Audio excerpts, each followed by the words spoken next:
Hello, everyone, and welcome to a very special episode of TechRise. We are doing this today at a different time at 4 p.m. Central with our friends at the Gray Matter Experience. So you're going to see founders who are between 16 and 23 years old today. So a much earlier bunch, but just as amazing ideas. And for those of you who are new to TechRise is an initiative started in partnership between P33 and Verizon to help support Chicagoland's Black and Latinx entrepreneurs all the way from idea stage to exit. So each week we have 3 to 5 founders take the stage. They pitch their businesses to a panel of judges, and then the judges ask a few questions and then deliberate real time to decide who wins somewhere between $10,000 and $50,000. So today's prize is $18,000 and sponsored in part by Verizon and P33. And we're excited to have you all here. So with that, I'm going to introduce you to our judges. First, we have Chelsea Biggs. She's the Director of Program and Engagement at MHub, an innovation center for startups and physical product manufacturing here in Chicago. At MHub, Chelsea and our team ensure member success by providing startups with a curriculum, mentorship, community engagement, and resources for prototyping. Prior to joining MHub, Chelsea worked in youth services field, helping to build the capacity of nonprofits, state agencies, and hospital systems across the US and Illinois.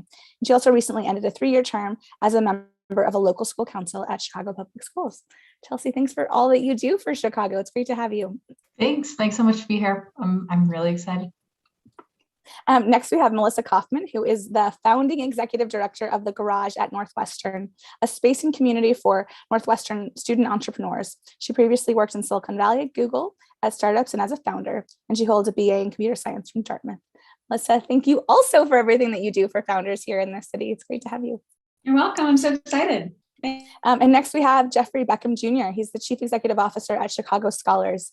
In his role, Jeffrey is responsible for leading the development of the organization that serves more than 5,000 first-generation and low-income students to reach their dreams to pursue a college education. During his career, he has worked in both the for and non-for-profit sectors in the technology, education, and community economic development fields. With more than 10 years of corporate sales and marketing experience, Jeffrey has supported the fundraising efforts for nonprofit organizations, political campaigns, and civic leadership programs. Jeffrey, thanks so much for everything that you do for our city and our students too. And you obviously have a ton of fundraising experience, which means you're going to be a great judge. We're excited to have you here. Super excited to see the pitches today, and thank you for having me. Great. Well, with that, and to keep us on schedule, I'm going to introduce our first startup, which is Strength Together.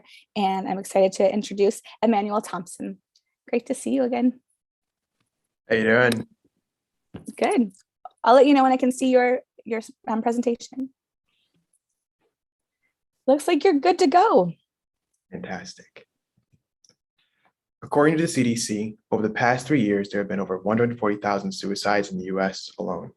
And as one of the leading causes of death, the world is beginning to take suicide and mental health more seriously. As a result, private therapy practices have been gaining popularity and becoming more widely utilized. In fact, when surveying behavioral health CEOs in 2020, it was found that 52% of behavioral health organizations have seen an increase in demand for their services. However, it's also found that due to the pandemic, 65% of these organizations have had to cancel, reschedule, or turn away patients. Through our research, we're finding this is because of a lack of touch points and challenges in communication and engagement. These specific stressors lead to what we like to call a trickle-down effect, where important information about a patient's day-to-day is lost and unorganized. This leads to unnecessarily extended treatment, miscommunication, and negative relationships, and all finally culminates in practitioners losing money and people not getting the help they need. So how can we help these mental health practitioners improve the effectiveness and long-term success of their practice? With our app, Strength Together. We partner with these therapy groups in order to enhance their services with our software. By giving their patients access to our technology, they're able to talk with our AI-driven chat feature, which is able to interpret and organize conversational data and send all relevant information to their designated therapist. This information consists of sentiment analysis and daily thought logs. These modalities strengthen the connection between therapists and their patients, helping therapists stay informed and keeping patients satisfied and empowered with their treatment, all for only $30 for every 500 users each month. If you weren't already aware, the mental health market is booming. In 2019, the digital health market was worth $175 billion and should reach nearly $660 billion by 2025. We plan to capture this market by leveraging our website and affiliate marketing programs to generate sales leads and use an internal sales system to acquire more customers as we scale regionally and then nationally. Then we do a 3-month-long pilot program with an organization where we collect performance data. This information and our KPIs will be displayed in a retrospective along with our final closing sales meeting. Normally, building an application like this would cost tens of thousands of dollars. But with only $4,000, we were able to build out a functional MVP, hire developers, and work with World Business Chicago. And now with 10,000, we'll be able to finalize our MVP, launch our pilot program, and begin generating revenue all by the end of 2022. Our main competitors are their apps like Wobot, Therapy Notes, and BetterHelp. While Wobot uses conversational data analysis, it is not tailored to any specific behavioral health practice. Therapy Notes and BetterHelp have connections with therapists, but fall short when it comes to providing structured patient updates between sessions. Strength Together, on the other hand, is a tool for these practitioners that not only allows for consistent sentiment updates in order to increase patient engagement, but also allows them to stay independent. Why us? Because we're in it. We are carrying this weight and no one knows this pain better than us. I spent the better part of my teens teaching myself project management and software development. And by working with startups like Norify, MindPeace Strategies, and the Gray Matter Experience, I've been taught by the best on how to effectively and efficiently run a company. Not only that, but I get to work alongside my co-founder, David Gottlieb, who has over 3 years experience working with machine learning and AI systems and studies computer science at Rolls-Royce Institute of Technology. The hard work and tenacity we put into building our skills gives me extreme confidence that we are the ones to lead this charge and change the world. Now, please take a moment to consider everyone in your life who has struggled with mental illness. It is an extremely difficult battle that not everyone can win. Help us, help them, and provide strength together. Great job, Emmanuel. Judges, you can come on. Jeffrey, you want to start? Sure. Emmanuel, great presentation. First question, I saw that you had some information there around your revenue strategy, and you mentioned that it was $30 per 500 users, I believe. Yeah. How did you come up with that assessment? What's your cost behind that? And just wanted to get some insight there on how you came up with your revenue numbers. For sure. First, just want to explain that if you partner with the group and they were to license out our software for like 1,000 users, they're only paying $220 more for our services when they're getting more than half the value. And second, a lot of our initial costs, especially with stuff like Firebase, our backend, Azure services are extremely expensive. Supporting our backend and our front end costs a lot of money. So this kind of helps support that. And obviously, that's all the prices are scalable.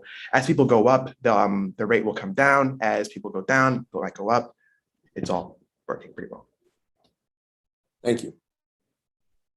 Chelsea, you want to go next? Yeah, thank you. Really great presentation. Thank you so much. I'm curious to know if you are awarded the funds, what are your next steps to scale? What will you do with the $18,000? Of course. Great question. We'll actually be using the money initially to help build out our front end and back end, making sure our technology is finalized. And then we'll, of course, use the rest of more of the money to afford a lot of our licensing agreements, making sure we're operating in a HIPAA compliant manner. And then finally, putting a lot of it towards marketing, social media, and making sure we're getting a lot of those sales.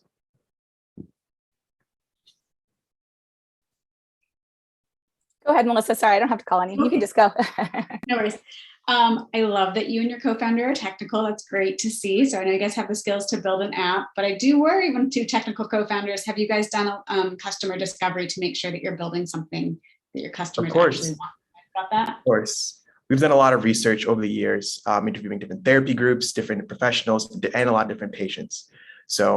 And we've also done a ton of research reading different articles. I've written like a 10-page research paper on mental illness. It's in itself. So we made sure we did a little bit of customer discovery before kind of jumping into this. We have time for one more question if anyone has one, or Emmanuel, if you have anything else you wanted to add. No, leave it to the judges. You guys got this. Okay, well, if there are no more questions, wonderful job. Thank you. All right. So, I think I need to go back to video. All right. So next, we are going to welcome Shawtea's Closet. It's so Shania Taylor Walton from Shawtea's Closet. Hi. Let's get this started. Okay.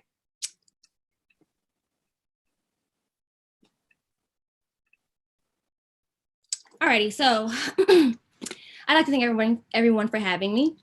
So Shatay's Closet is a virtual outerwear boutique. And let's begin with some context on why the industry it's a need for disruption.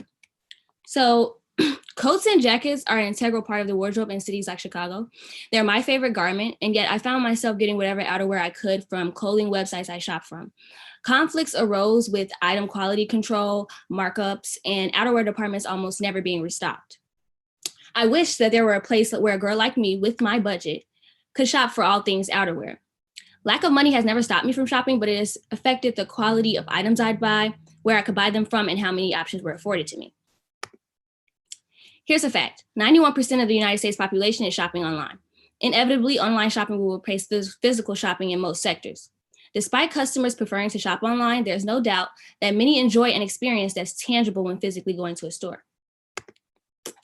Shatay's Closets provides an interpersonal, virtually immersive outerwear boutique experience specializing in quality, affordability, and of course, client patronage. The customer experience is essentially the brand. There are 4 major components: the luxurious platform filled with opportunities of engagement, the trendy fashion forward collections tailored to the low-income budget, the connection built between clients and their stylist, and the philanthropic efforts initiated by the closet. Let's take a peek at the website. I'll let you guys look at that for a minute. And on to market research and my intentions to dominate. Fashion retail is the largest e-commerce market segment in the United States, generating more than $99.1 billion in revenue. Nearly half of clothing apparel sales are made online. There are about 2.1 million online retailers supporting approximately 263 million e-shoppers. This supports my aim to meet potential customers exactly where they are, online. Upon a 1-hour Google search using the shopping ad function, I filter the results to see the price of $60 or less, which is my product price range. I sifted through lots of name brand resellers and discount warehouses that sell items within this budget. Surprisingly, or not, the search concluded that there are no nationally advertised retailers exclusively providing outerwear at or under $60. The closet's go-to market is women ages 18 to 34 located in northern metropolitan cities like my own, where outerwear is a necessity. I plan to reach future customers via Google and Facebook ads, along with social media outreach. And locally, I plan on utilizing the power of word of mouth as much as I possibly can. Let's dive into how Shatay's Closet is different. The no-risk item try-on option provides the luxury that most shoppers value in store. The vendor I've selected is UK-based, doesn't participate in fast fashion contributing or child laboring. An ultimate goal is to develop an augmented reality platform where users can theoretically visit the virtual Shatay's Closet. Also, the frequent opportunities of client appreciation can foster a sense of community.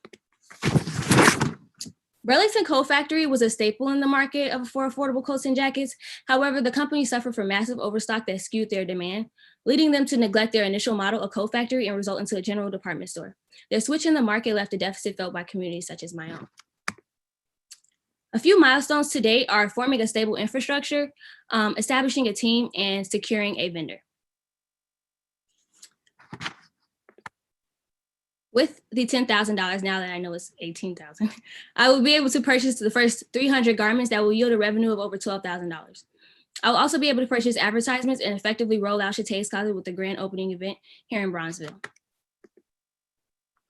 The closet's mission is to cater the most effective digital shopping experience that we can. And our vision is to deliver that experience to all clients, no matter location or circumstance. AR/VR technology is the vehicle we're prepared to use in developing that virtual environment we see for the company's future.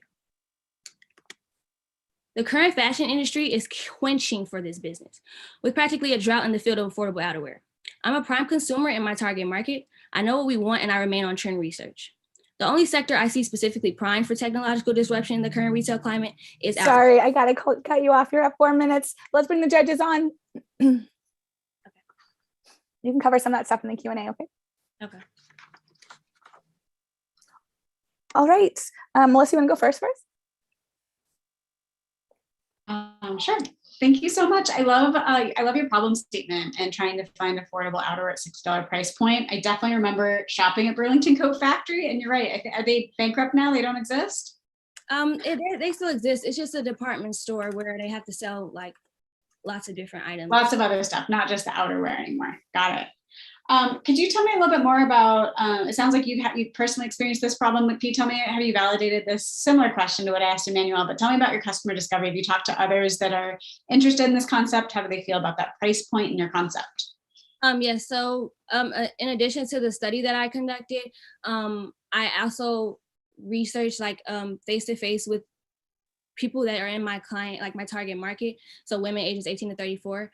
And I asked 10 individuals, have they, like, do they know of or have they shopped from a retailer that exclusively sells outerwear at $60 or less? And they all replied no. So therefore, I backed my research like that I did on Google up with my study, you know, from face-to-face interactions. I think I saw on one of your slides that you're looking to source like a sustainable UK.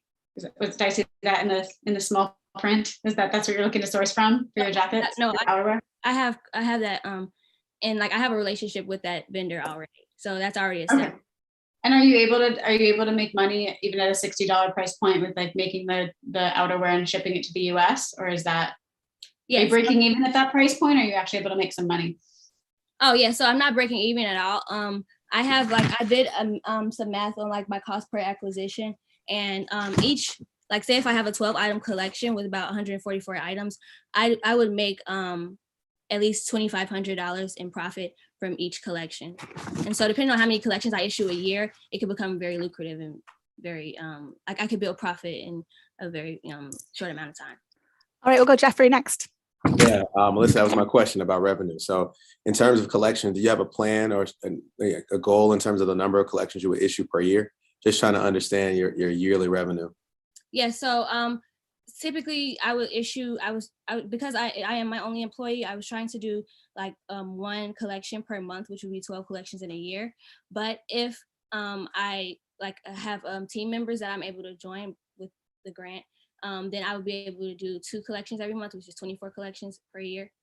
And in about 1 year, I can yield over $100,000 in profit from 24 collections. All right, Chelsea, your turn. I'm wondering about the platform. We saw pictures of the website. Have you had folks test it? Have you piloted it? What kind of feedback are you getting in the user interface? No, I have not piloted my website yet. I am working on my website because I wanted to launch. I want to have my inventory and I want it to launch at the same time so that people don't have to wait for me to wait to shop from me. I want it to be an effective rollout. So I have not had any users use my website, but I have had like supporters, friends, and family sign up to my subscription link that's on the website. So if you type in shatayascloset.com right now, you're going to see says like coming soon. Enter your email and we'll keep you updated. All right, great job, Shania. Thank you so much. And now we're going to go on to Kids Going Out, and we'll have Jordan Lewis join us.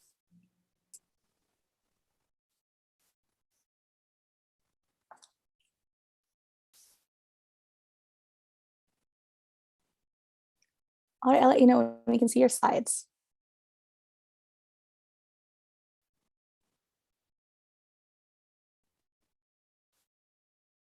We can see your slides, but just so you know, you're muted. All right, here we are. Hi, everyone. This is Kids Going Out. If we look in many urban areas across the country, we see a plight of violence that has continued to stagger throughout the years. This violence has affected the way youth in society today are able to take part in safe, fun, and engaging activities. In Chicago alone, we have seen 2021 become one of the most violent years since 1996. Youth within the city have been confined to more scarcity of safe event spaces and continue to fall victim to the shortage of ongoing youth services. Young people are seeking the arts more and more, yet are faced with underfunding to help support those in need. Large-scale events such as Lollapalooza have happened once a year while not fully showcasing the talent around the festival walls. Kids Going Out. Kids Going Out is a Chicago-based company that aims to bring community development through recreation. We provide safe, fun, and engaging entertainment environments for those within Generation Z to get out of the house and enjoy safe networks to convene with their peers. About me, my name is Jordan Lewis. I'm currently a senior policy scholar at Trinity College in Hartford, Connecticut. I major in urban studies and minor in architecture and have a long-standing passion for helping, building, and shaping better communities. I grew up with a passion for the arts as I've been a church musician my whole life and a youth choir leader. And since the age of 16, I've been a DJ. Throughout my high school years, I was eager to hang out with friends outside of school, but I was always sheltered by my mom, who felt it was never safe for me to go anywhere. My mom, just as many other parents of my peers, were very cautious as to where we were allowed to go and hang out as teenagers. As I began to learn the skill of DJing, I took matters into my own hands and created a safe, fun events along with my peers that we could enjoy. From the beginning, along with my peers, we started an event called KGO Fest in 2017 and had a total of 250 attendees. From that event, we then created large momentum and planned more events, with our second event going from 250 events from our first time to 650 to the second. Before the beginning of my senior year in high school, we threw KGO Fest Part 3, which had 900 attendees and which could not hold as many that wanted to get in due to capacity and security concerns. From that moment, I knew that Kids Going Out would be a major success and never took the foot off the gas. From Part 3, we threw 3 more festivals, all with an average attendance of over 1,000 attendees. Kids Going Out has also thrown various resource events that connects youth to Chicago and local needed resources, as well as a charitable basketball game that donated $2,000 and has had over 800 spectators. Our target customer and revenue stream is those in Generation Z born between 1997 and 2012. By personality, we want youth who are engaged and want to have a fun time and love music and all sorts of arts. By income, it does not matter. Most of our events range between $15. Events cover between $10 and $15 for entry. We also have merchandise sold at events for revenue streams, as well as also a future income stream, which we'll talk about later, of the creation of the Kids Going Out app. Previous sales for Kids Going Out from Part 1, we have $1,800. Part 2, KGO Fest Part 2, $4,600. Part 3 and 4 ranging between $7,000 and $10,000. And from a basketball showcase, we raised $6,000, Summer Festival $8,000, Spring Festival $7,600, with a total revenue to date of $45,500. The future of Kids Going Out. Kids Going Out aspires to be a yearly festival that grows into a large events. We plan to expand to other cities and help local young artists cultivate through the arts. Kids Going Out will continue to also be charitable and help other organizations through our mission of creating community development through recreation. Kids Going Out seeks to build an app that connects youth within Generation Z to leisure activities within their liking. The app will be a source for parents and youth to find safe environments backed by Kids Going Out. The app will require a vetting process for those looking to enter their event. The vetting process ensures that the events listed will have adequate security, appropriate activities, and ongoing updates to make sure the events run smoothly for parents. I got to cut you off. You can answer the rest in the Q&A. All right, judges, you are welcome to join us. And Chelsea, I'm going to have you kick things off. Sounds great. Thanks so much. This is a great presentation. I especially like your branding. I think that's nice. I'm curious about your organizational structure. Is this going to be like a nonprofit, for-profit? And also, two-part question, have you done some sort of analysis of other events and youth-focused things happening in the city, and how would you interact with them? Thinking about like Louder Than a Bomb, Kumbah Links events, and things like that.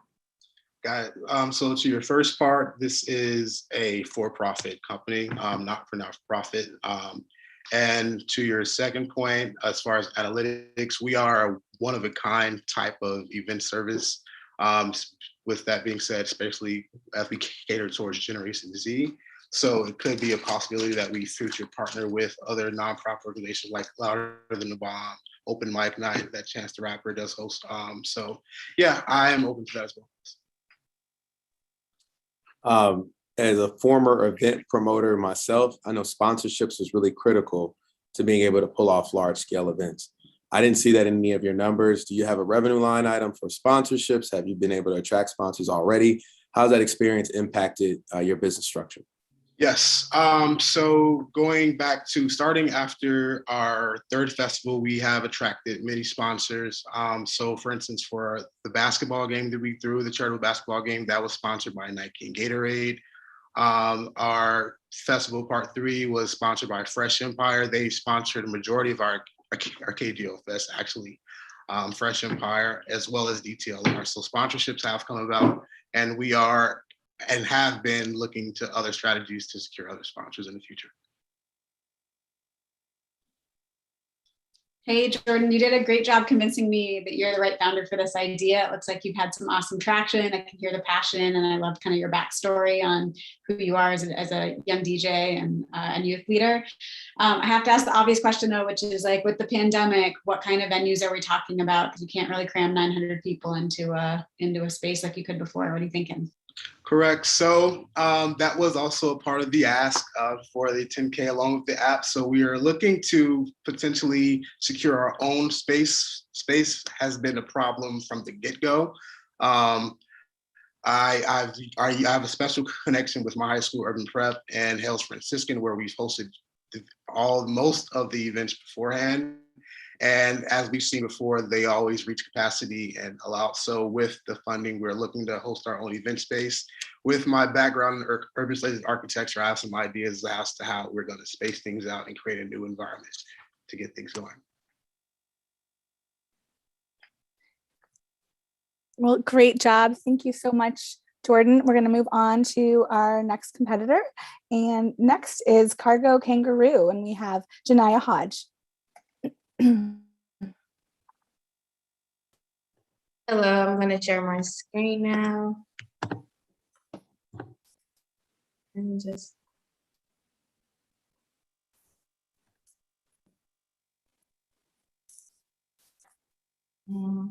it's still loading for me. Can you all see it? We can see it, but it's not in presentation mode yet. Okay.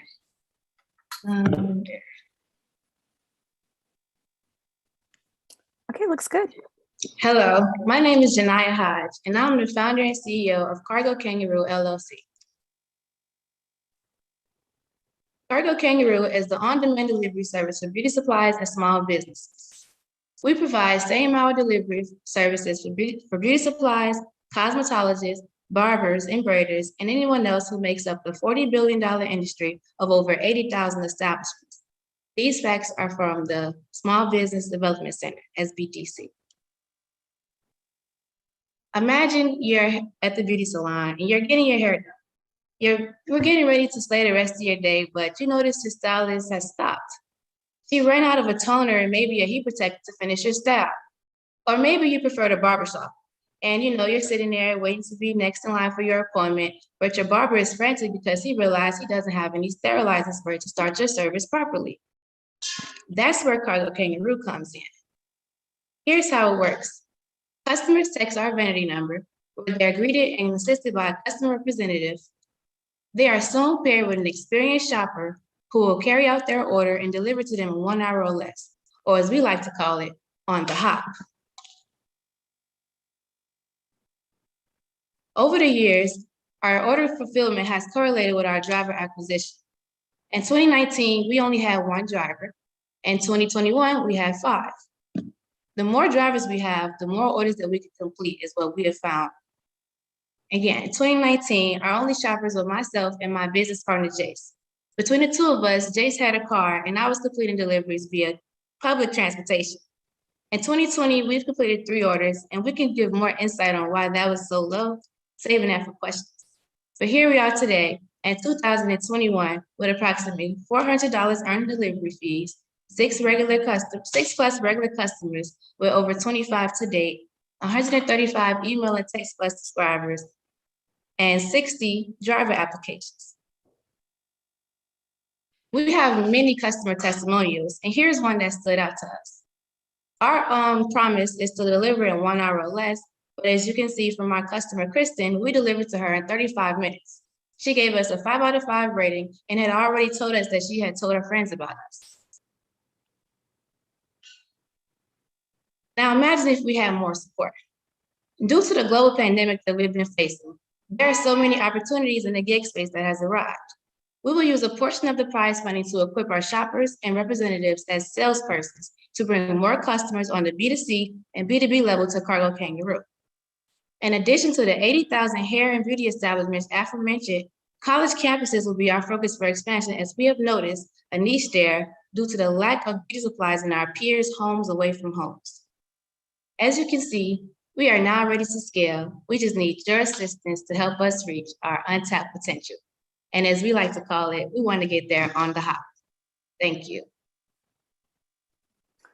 Okay, great job. Judges, you can come on. Jeffrey, we'll start with you again.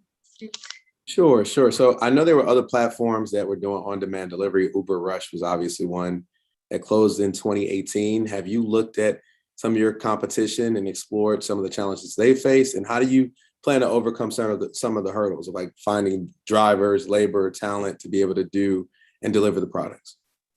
Okay, so two-part question, I assume. So competition and have I discovered them? Yes, we have both direct and indirect competition. We've been asked how they can deliver just going to the store themselves with Uber, or how they can just place orders on DoorDash.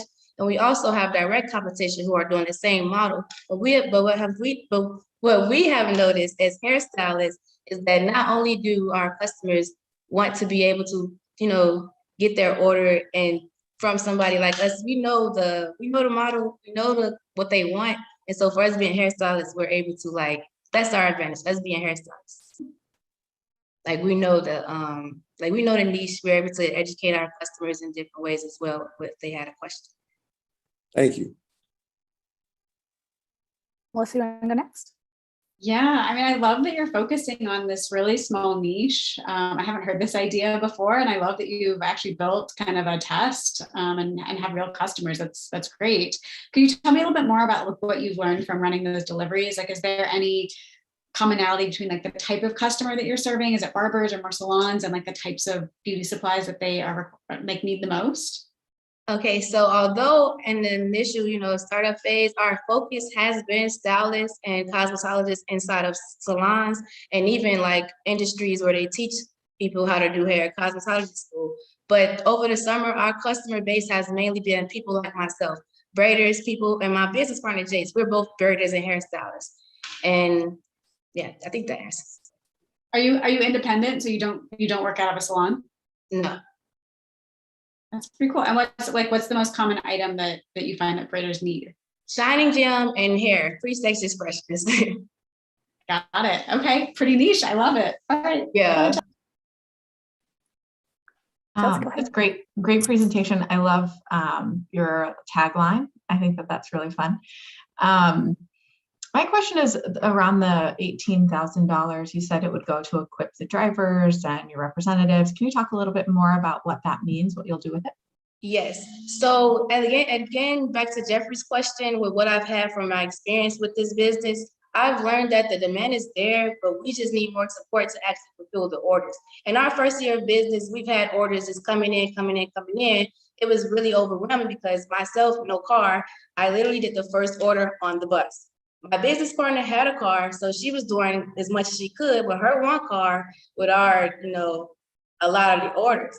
And then so again, with the $18,000, sorry, we plan to use that to go ahead and actually start putting money towards our ads.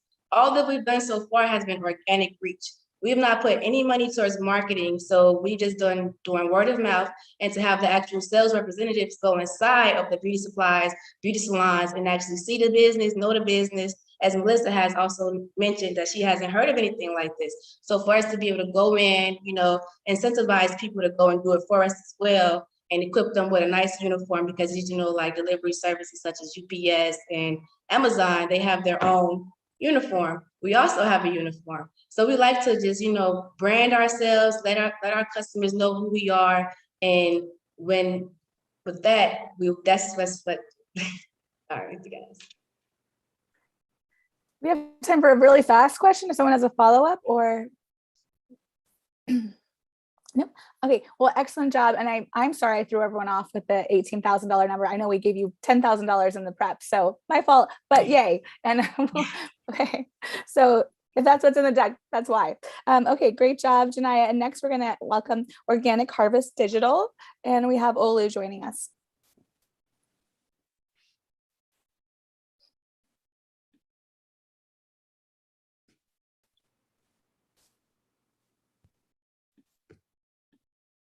So we can see you, but not your slides yet, just so you know. Awesome. Oh, there you go. You're good.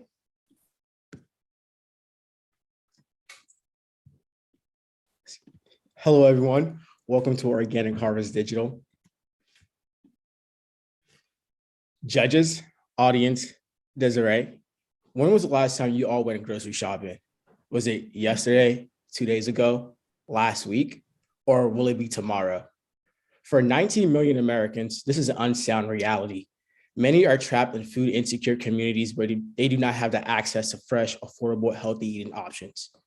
There have been many federal funded food programs started in order to solve the problems of food insecure communities. However, they all fail to address the systems of exploitations which give rise to these food deserts. Soil-based conventional farming is no longer an option. In the next 30 years, we will need to increase our crop output by 70%. This means we will need to find a way to feed more people and grow more food, which we have never done, which we have ever done in the past 12,000 years or so. Secondly, the second, third, and fourth biggest contributors to climate change are all agriculture and cropland development related. And thirdly, as mentioned before, rural and urban communities lack access to fresh, affordable eating options. The issues of price inflation is further compounding this issue. The indoor farming system is a holistic, modular food, water, energy system that has been engineered, designed to help grow leafy greens throughout the year. It uses 95% less water. It's accessible and easy to operate. The vertical farming market is huge, and there's lots of money to be made. There's a huge need to feed people, and there will always be a need to have people fed. The competitive landscape this slide shows is large and diverse. We are at a point where policy is slowly catching up with technology. However, what differentiates us from the competitors is that we are built to scale and we are grassroots focused. The two pathways for indoor farming are either refurbishing large urban space or retrofitting shipping containers. And both processes are expensive and ultimately ineffective. Before I share our goals for 2022, I'd like to first share a bit more about what we have accomplished. Organic Harvest Digital originally started as a capstone project, a mechanical engineering capstone project during my senior year at Stanford. It was motivated by the National Science Foundation, NSF, the Alaska Center for Power and Energy, and the Stanford Mechanical Engineering Department. This work, 6-month work, ultimately resulted in a completed prototype. Fast forward to this year. Since graduating from Stanford, I decided to go all in and start OHD. Since starting OHD, we have become part of the MHub cohort. We also have become part of the Paul Coleman Entrepreneurship Center. And we have formed a community partnership with the Gary Comer Center, where we are leading the hydroponics initiative. Our future goal for 2022 is to complete the necessary pre-seed fundraising and begin to enter the engineering gateway so we can have 1 to 3 manufactured prototypes that are ready and begin executing and validating our go-to-market strategy. The $10,000 award prize winners will be used for the following. Half will be used towards the development of the Alpha 2 prototype. $3K will be used for product marketing and technical research. And $2K will be used for completing the necessary logistics for completing our pre-seed fundraising, as well as like securing office equipment. We are the right team because we have the right combination of grit, hustle, and care. My technical co-founder, Delarante, and I, we grew up and understand the problems of growing up in a food insecure community. Furthermore, we have honored and poured leading our corporate governance. We are also very well advised by a group of Stanford engineers and business experts. Oh, you're getting to the end. I didn't mean to cut you off too much, but I had to. So judges, we're going to welcome you on, and great job, all of them. Melissa, or Chelsea, you're on. You want to kick us off? Sure. Really nice job. Glad you're at MHub. I'd like to know a little bit more about your revenue model. If you can talk a little bit about how you're generating revenue and how you'll become a sustainable company. Yes. Currently, we're pre-seed, so we haven't generated any revenue. However, our pathways for revenues include 3 things. The first thing is retail. We are going to grow select leafy produce and vegetables and sell them at a non-competitive market price, right? Our second pathway is leveraging usage fees. So either through schools or other educational or community-based curriculum, and offering them a chance to like kind of tour and also charge them for the use of our service to kind of like expand that. And the third pathway is selling food data that are generated from our micro farms as we grow more and more of these farms. And those will be like eventually like sold to food related companies that are interested or are most appropriate. Yeah, I definitely was going to ask if you had a data revenue component. And I'd be interested just to hear more about that in terms of the type of data you all plan to collect, and how you would systematize that data. Yes, I can quickly share my screen. We have a generated profit and loss that kind of like expands on how we see ourselves growing. So in terms of like how that model is structured, we plan on being profitable by year 2. Our main goal is to first start off by using the pre-seed fundraisers to have 3 units which have gone through engineering and manufacturing validation process. And we begin to sell the produce grown from those 3 micro farms to recoup on the hardware cost. And as we gain and generate more revenue, we can then pump that into growing the business and also like, exploring other product pathways as well.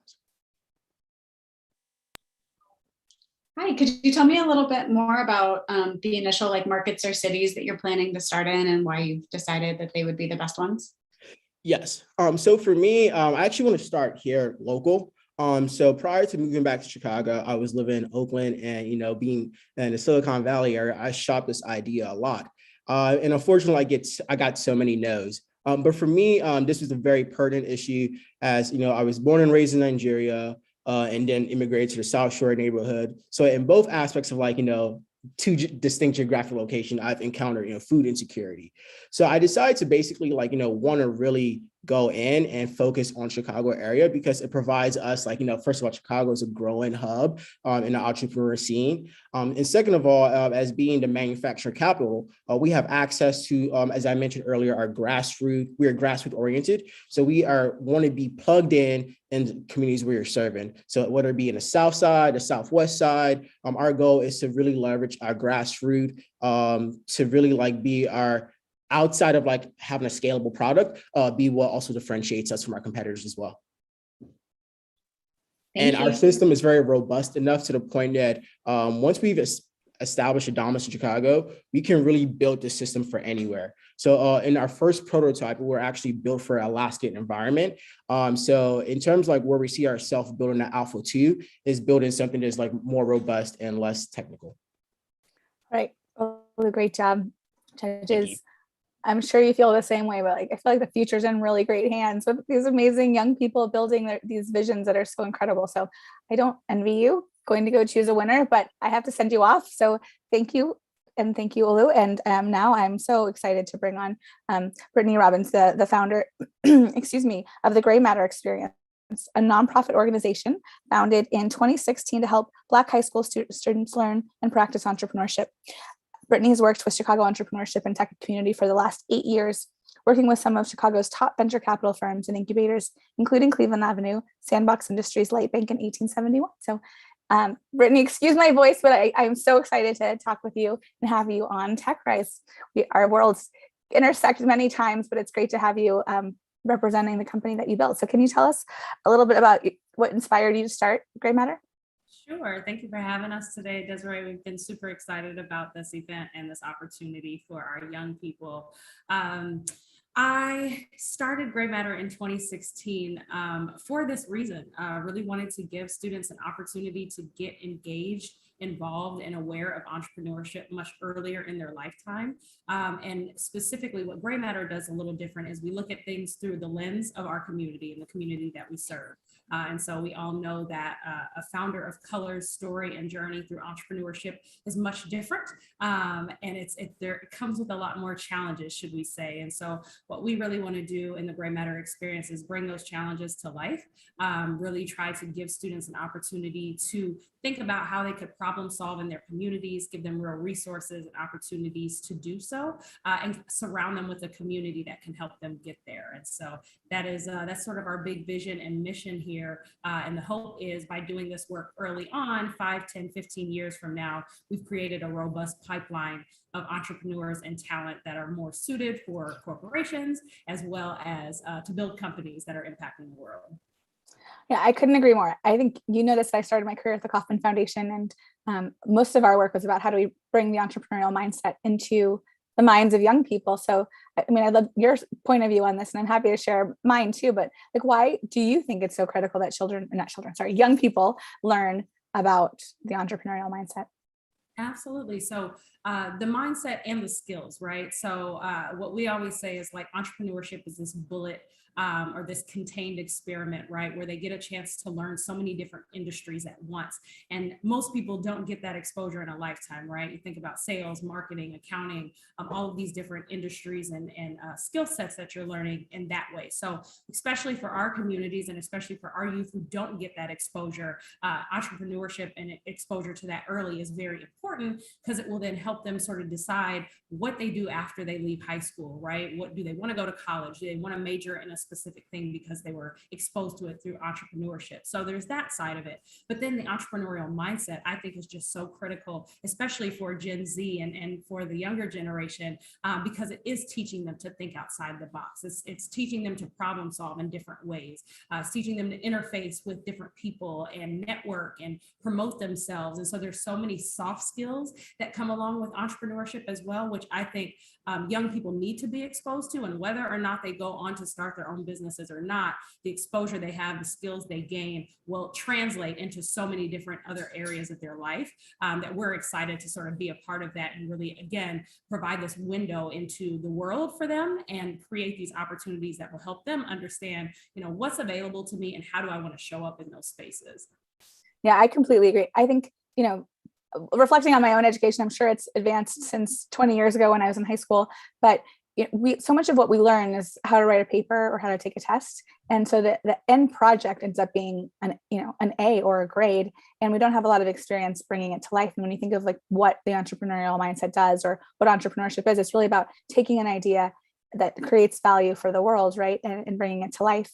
And so that exercise of being forced to think through, how do I pitch this to people, as you're talking about, like, how do I really communicate this in a concise way that's compelling to people? You can use that skill set in any job you do moving forward, right? And then the same thing about putting yourself out there and saying that I have this idea that the world may have never seen before, and communicating it to others, not even in a pitching format, but more just the guts it takes to come on stage like this. And especially as a young person, when you might not ever have an entrepreneur in your family and don't have a role model to go after, is so important. So I appreciate what you are doing so much, because I personally think that it's critical to have the innovators of tomorrow having the skills that go beyond just the research lab or any kind of science paper. They have to be able to execute on it and iterate, and that's what you learn. So I love that you're doing this, and so do a lot of other people, clearly, because they supported you at your gala or event last night and are here watching. So I know I'm not alone.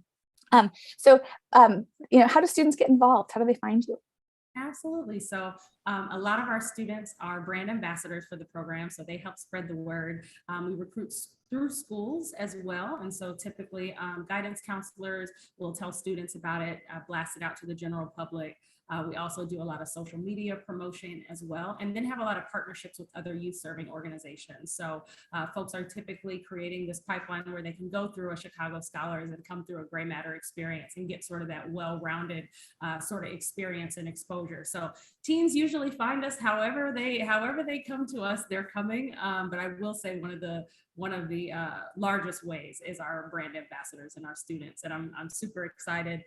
Both Jordan, Janaya, and Emmanuel are all alumni of the Gray Matter experience. And so I'm really excited to see them here pitching today and this opportunity for them. It's just so exciting for me. Yeah. And can you explain the format of it? How many weeks are they working on these things? And I mean, some of the polish behind these pitch decks, I'm like, some of our adult entrepreneurs need to know how to do this. we work really hard with them. They know I'm really tough when it comes to pitching. So we have actually 7 different programs that we run that really are designed to support students wherever they are in their entrepreneurial journey. And so the particular program that the 3 students that are pitching today went through was our pre-COVID program. It's a 12-week boot camp in which we meet for 5 hours on Saturdays. And each week they're learning a new topic and sort of walking through the process of building a business plan. And at the end of our program, we do our own pitch competition called Pitch Black.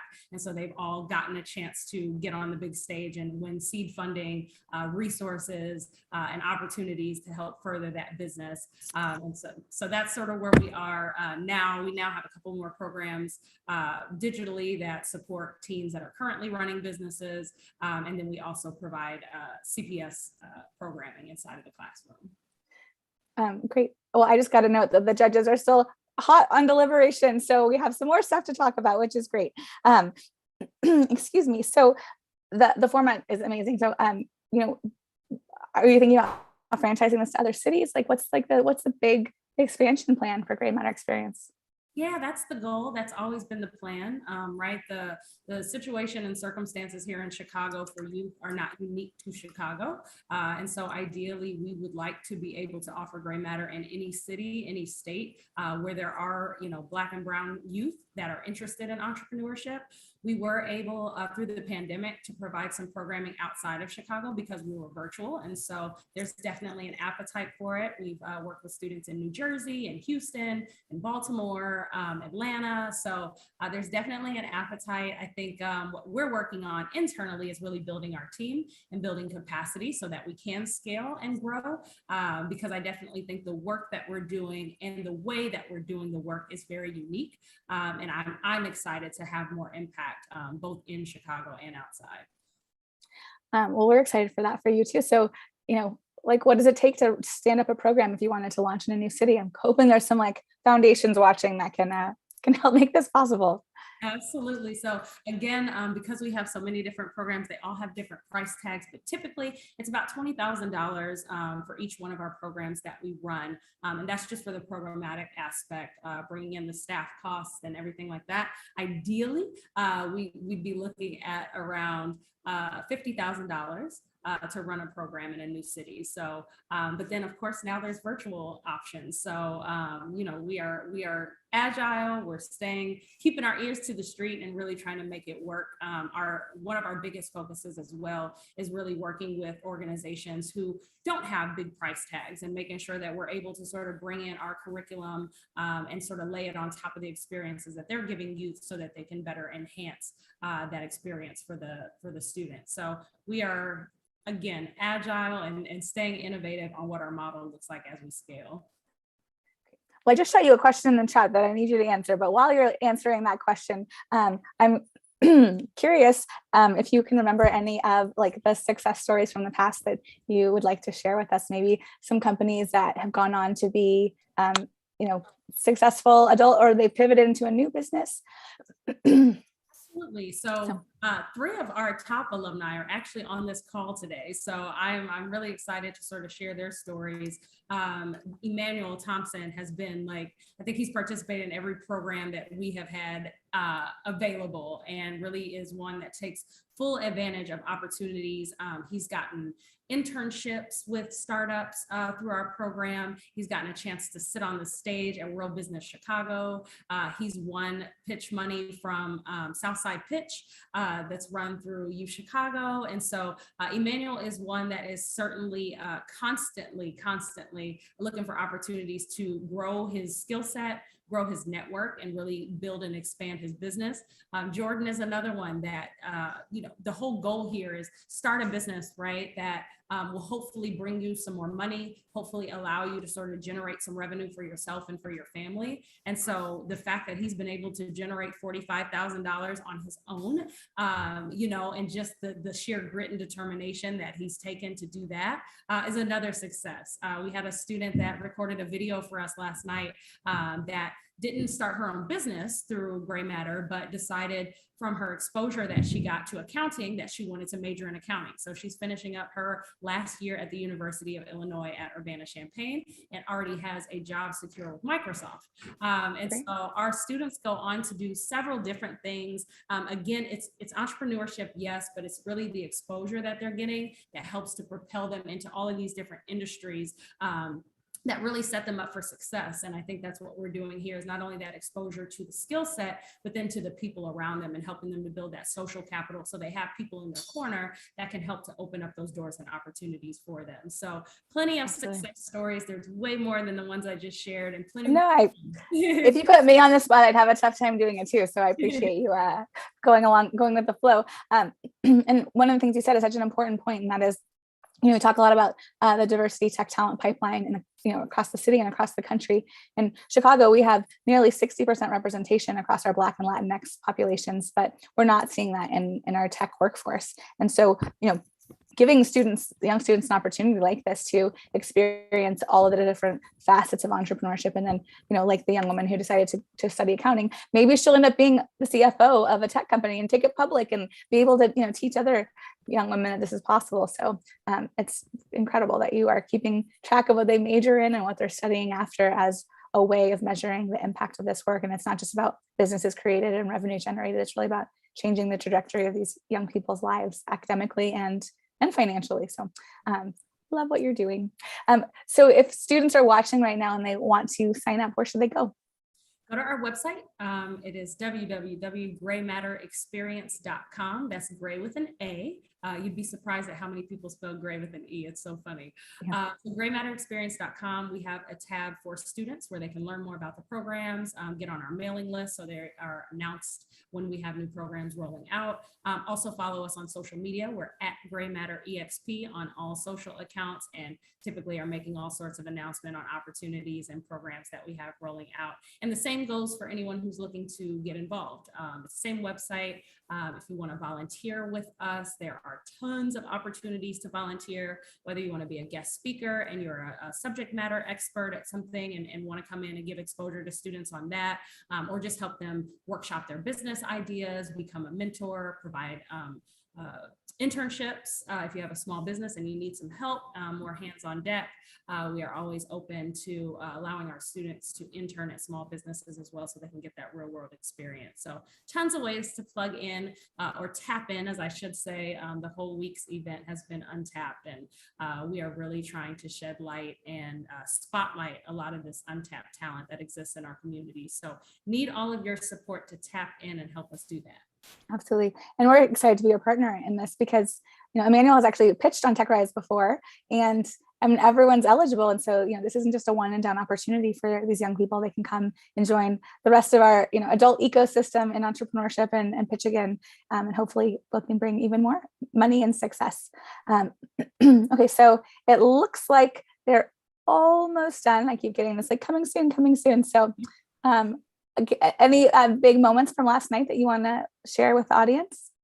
So we did it's a 2-day, 3-part event series. This is wrapping up the event. So last night we did a donor reception and award ceremony at the Metropolitan Club and an after party at Blind Barber. And the award ceremony and donor reception was absolutely I'm a little biased, but it's absolutely one of the best events that I've been to, and especially in this sort of post-COVID, during COVID world. But what was most exciting is how happy everyone was to be in the room and amongst their peers. And so many connections were made. So many folks were happy to see folks that they used to work for or work with, and have had all these conversations over the last year and a half about how do we really advance this equity work. And so it was really great to have a lot of those folks in the room and really have thought partners thinking about how can we collaborate more and how can we really make this ecosystem a bit more efficient. And so that was really exciting, and folks had a good time. So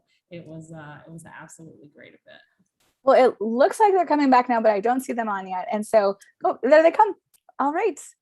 So we're judges and founders, please all join us on stage so we can announce the winner. So who's going to announce today? All right, Melissa in the garage, great. And it looks like we're missing a couple founders. One more, right? There we go. All right. So everyone go off of mute, and Melissa's going to announce the winner. All right, well, I just want to say you all did a wonderful job, and we're all willing to help you with our contacts and our own advice and mentorship. You all have great ideas. And if there's anything we can do to help you push your ideas forward, I always hate giving away the prize money because it's like, you know, I don't want to pick favorites because I thought all of you did a great job. But this is a pitch competition, so we have to do it. We have to give away the prize money. So do you want me to do this? Are we going in reverse order in third? Oh, there's a third. Let's hear it.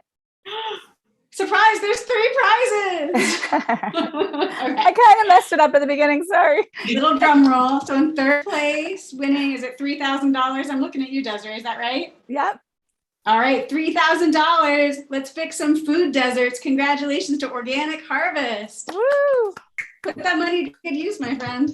Yes. All right, in second place for $5,000, congratulations to Strength Together. All right, you want to see that MVP get built? You want to see it? All right, and in first place, we've really admired this founder's grit and hustle, and we'd like to reward Cargo Kangaroo with the $10,000 grand prize today. Woo! Congratulations. We love what you've done so far. We think that you can do a lot more with $10,000. And so we can't wait to see what you do next. Thank you. Oh, anything you want to say? Yeah, I already cried because I seen the comments. I told my friends and family to spam the comments and for them to actually do it because I was really nervous. I cried after the pitch, before the pitch, and now during, you know, but yeah, I'm very thankful, very, very thankful. Like I did really want to shout out the Gray Matter Experience and Brittany Robbins. She was not lying when she said that her students are the brand ambassadors. I've told everyone, I even told my little sister, like, hey sis, that's our thing. Hey sis, shout out to her who's watching on her computer as well. Like family be my biggest supporter, my biggest motivation. And that's really like what's got me where I am today. And I want to just say thank you again to everyone and congratulations to all the founders who came out today and pitched today because it did take a lot. It did. We know even more than just rewarding your ideas and your pitches, we do want to support all of you. So even those of you that didn't win a cash prize today, we'll be reaching out to make sure that you get support and mentorship. Money is abundant and goes around, but we're going to help you get your pitches and strengthen them so you can win other pitch competitions in the future. Yes, that's absolutely true. Judges, thank you so much for being here today. A special thanks, of course, as always, to Verizon, who helped sponsor today's prize, and to Gray Matter Experience for being our partners. And then also to you founders, like you are part of the TechRise family now. So you are welcome to come back on stage. You can pitch again. We will reopen the application for next year, starting on December 5th. So whatever that means. Clearly too much cold medicine for me. December 1st. So we can't wait to see you back on stage and support you in an ongoing way. I hope you all have a wonderful weekend and have a very great finale to your Gray Matter Experience annual event. Thank you so